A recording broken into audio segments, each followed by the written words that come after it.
Ai nó đâu bé mua xí nữa, bé mua xí sai à, bôi xí nó theo Australia.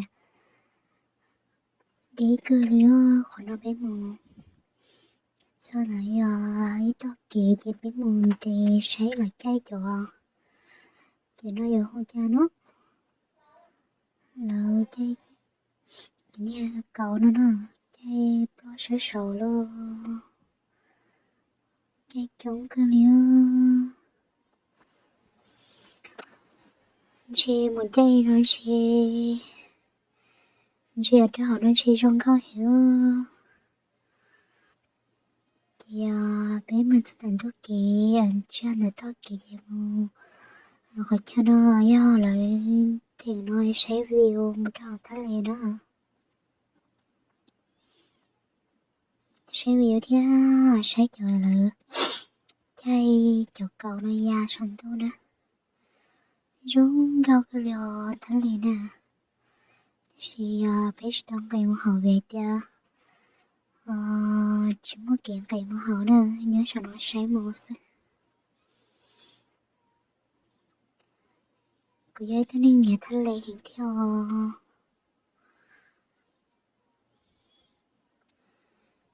trở lại gia lên đôi lớn cái giờ đi hả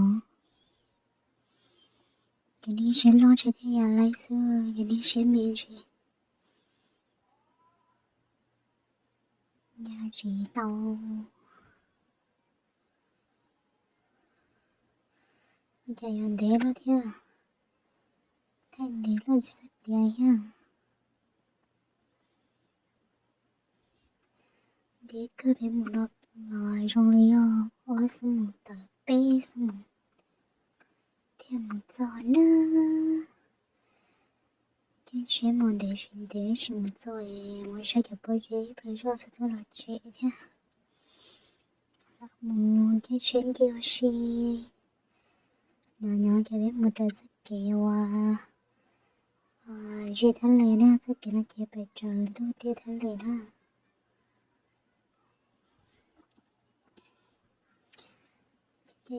chế một sát ta rồi cái ngân khó tại rồi cái ngân khó theo một bó cha bó dễ chế thân lệ nhá hậu xin á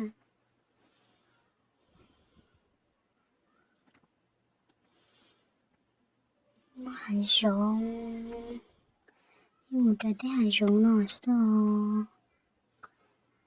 hải rộng ấy thì đông cái thấy chào nó kì chẳng đông nó nữa thấy chào Australia nó kì mà chả đông nó thì nhớ tao chỉ tôi à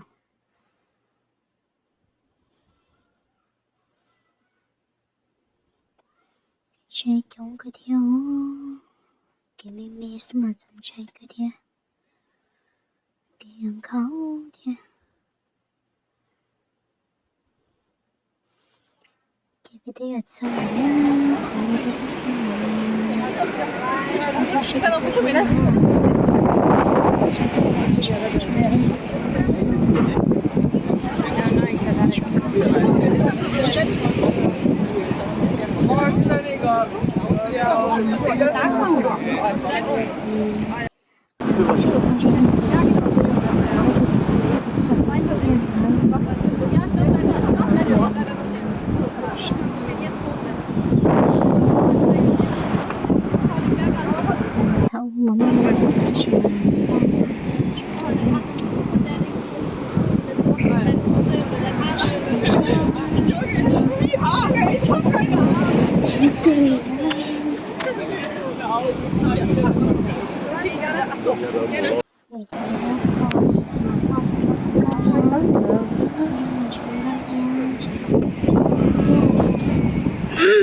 ủa có từ tướng kèn lên kèn thế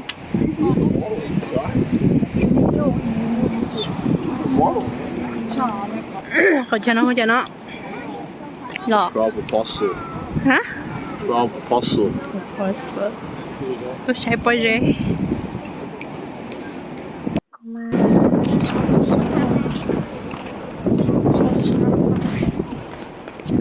Có muốn tới có thay bé hả? Thay bé đồ đó bé hả? Chưa đấy đi. Smile your camera. Smile your camera.